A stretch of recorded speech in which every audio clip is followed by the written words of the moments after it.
Nous avons cartographié Mars avec plus de précision que nos propres océans. Nous connaissons mieux la surface de la Lune que les fonds marins de la Terre. 80% des océans n'ont jamais été vus par un œil humain. Jamais. Dans ces 80%, il y a des montagnes plus hautes que l'Everest, que personne n'a jamais escaladées. Des plaines plus vastes que tous les continents réunis, que personne n'a jamais foulées. Et des créatures, des centaines, peut-être des milliers d'espèces que la science n'a jamais décrites. Mais depuis quelques années, nous avons commencé à regarder. Et ce que nous trouvons là-dedans redéfinit ce que nous pensions savoir sur la vie, sur la Terre, sur nous-mêmes. Certaines de ces découvertes sont fascinantes, d'autres sont terrifiantes, et quelques-unes auraient peut-être dû rester dans le noir. Les chiffres qui donnent le vertige, pour comprendre ce que représentent ces 80%, il faut d'abord saisir l'échelle. L'océan moyen a une profondeur de 3800 mètres. La fosse des Mariannes, le point le plus profond, atteint 11 000 mètres. Si tu posais l'Everest au fond de la fosse des Mariannes, il resterait encore 2 kilomètres d'eau au-dessus de son sommet. 2 kilomètres. Nous avons envoyé des êtres humains sur la Lune 12 fois. Nous avons envoyé des êtres humains au fond de la fosse des Mariannes 3 fois. 3. La dernière expédition habitée remonte à 1960. Pendant 60 ans, personne n'y est retourné. Et dans tout ce volume d'eau, un volume équivalent à 1 milliard de fois la taille du Grand Canyon, nous avons exploré l'équivalent d'un timbre-poste sur un terrain de football. Ce que nous avons trouvé dans ce timbre-poste a suffi à réécrire des chapitres entiers de la biologie. Alors, imagine ce qui attend dans le reste du terrain. Les sources hydrothermales, la vie sans soleil. En 1977, un sous-marin de recherche plonge à 2500 mètres de profondeur dans le Pacifique. Les scientifiques à bord s'attendent à trouver un désert, un fond boueux, froid et stérile. Ce qu'ils trouvent à la place va bouleverser la biologie pour toujours. Des cheminées hydrothermales, des fissures dans le fond de l'océan d'où jaillit de l'eau à 400 degrés Celsius. Et autour de ces cheminées, dans un endroit sans lumière, sans oxygène, sous une pression qui écraserait un sous-marin militaire, une vie d'une densité et d'une diversité incroyables. Des vers de 2 mètres de long, des crevettes aveugles par milliers, des crabes yétis couverts de bactéries, des pieuvres translucides. Tout cet écosystème fonctionne sans une seule particule de lumière solaire, sans photosynthèse. La base de la chaîne alimentaire n'est pas une plante, c'est une bactérie qui se nourrit de soufre.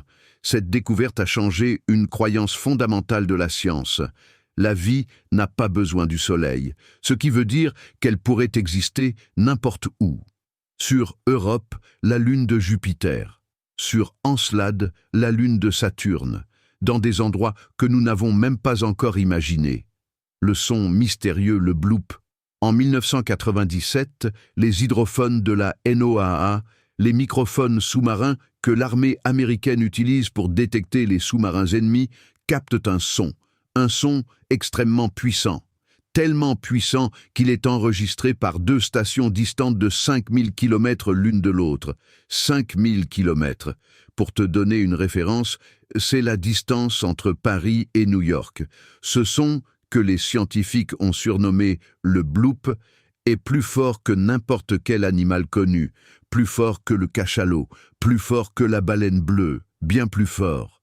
Sa fréquence correspond à un profil biologique, c'est-à-dire que ça ressemble à quelque chose de vivant. Pendant 16 ans, personne n'a su ce que c'était. En 2013, la NOAA a officiellement conclu que c'était du bruit glaciaire, des icebergs qui craquent. Mais certains scientifiques contestent encore cette explication. La fréquence ne correspond pas tout à fait. Et surtout, le son ne s'est jamais reproduit. Jamais. Qu'est-ce qui fait un bruit aussi puissant qu'aucun animal connu, une seule fois, puis plus jamais? Pause, 3 secondes de silence complet. Ici. Laisse la question résonner. La zone de la mort, les eaux sans oxygène. Dans les eaux peu profondes de plusieurs mers du monde, des scientifiques ont découvert quelque chose d'inquiétant.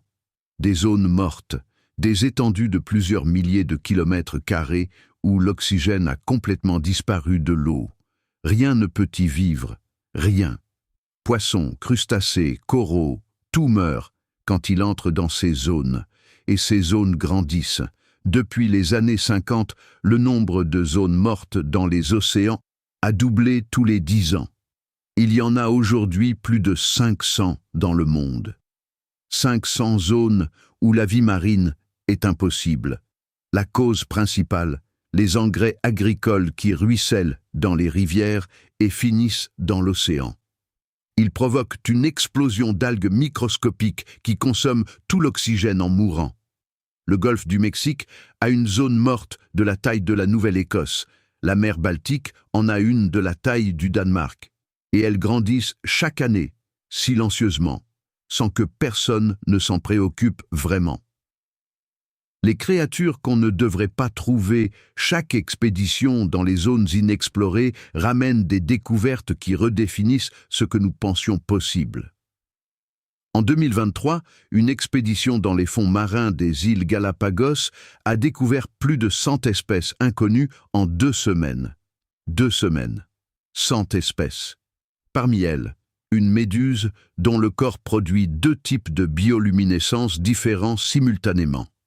Un poulpe qui change de couleur en dormant, ce qui suggère qu'il rêve. Et une éponge de mer qui vit fixée sur un rocher depuis estimativement 11 000 ans. 11 000 ans. Elle était déjà là quand les premières civilisations humaines apparaissaient. En 2021, dans la fosse des Tonga, à 10 000 mètres de profondeur, des chercheurs ont trouvé des microplastiques dans l'intestin de crevettes vivant à une profondeur record.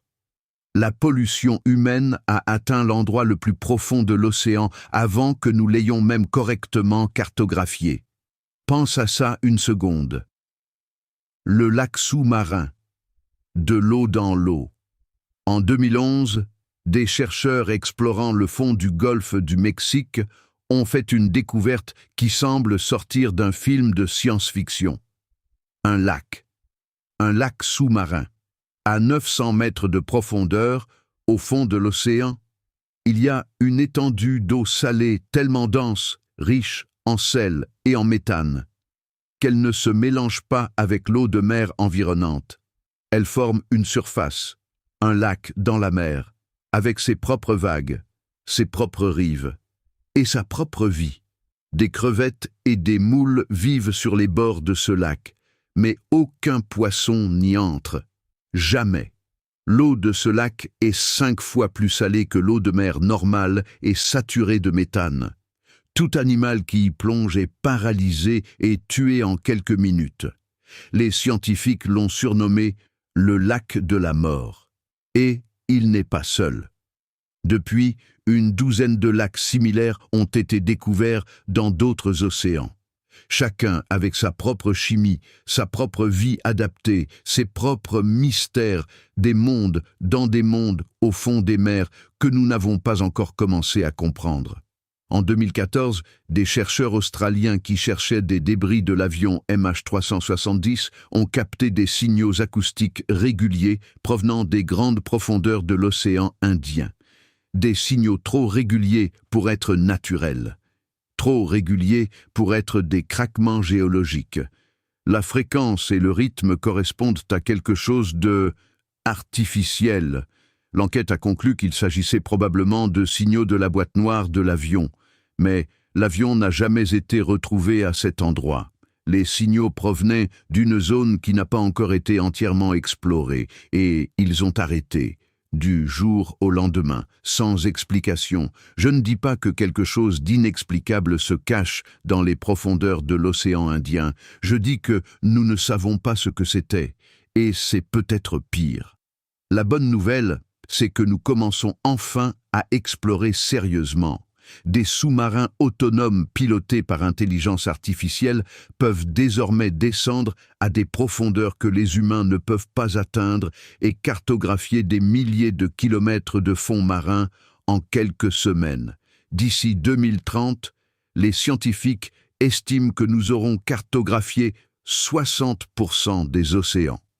60%, ce qui veut dire que dans les 10 prochaines années, nous allons faire plus de découvertes marines que dans toute l'histoire de l'humanité combinée. De nouvelles espèces, de nouveaux écosystèmes, de nouvelles ressources et peut-être de nouvelles menaces que nous n'avons pas encore imaginées. Parce que chaque fois que nous avons ouvert une nouvelle porte dans l'exploration océanique, nous avons trouvé quelque chose qui nous surprenait, quelque chose qui nous obligeait à reconsidérer ce que nous pensions savoir, et les portes les plus grandes, les plus profondes, les plus sombres, les plus inaccessibles sont encore fermées. Pour l'instant. 80%. 80% de ton océan n'ont jamais été vus. Dans ces 80% se trouvent probablement des espèces plus grandes que tout ce que nous avons découvert. Des écosystèmes entiers qui fonctionnent selon des règles que nous ne comprenons pas encore. Des formes de vie qui vont obliger la biologie à se réécrire une nouvelle fois. Et peut-être, juste peut-être, des réponses à des questions que nous posons depuis toujours. Sur l'origine de la vie, sur ce que la vie peut vraiment être, sur ce que notre planète cache encore. L'océan couvre 71% de la Terre. Nous vivons sur la partie sèche. Mais cette planète n'est pas la nôtre. Elle appartient à ce qui vit dans les profondeurs. Et nous n'avons pas encore eu la permission de tout voir. Abonne-toi à Océan Sauvage. La prochaine vidéo, les créatures que nous avons trouvées dans ces profondeurs et qui n'auraient pas dû exister.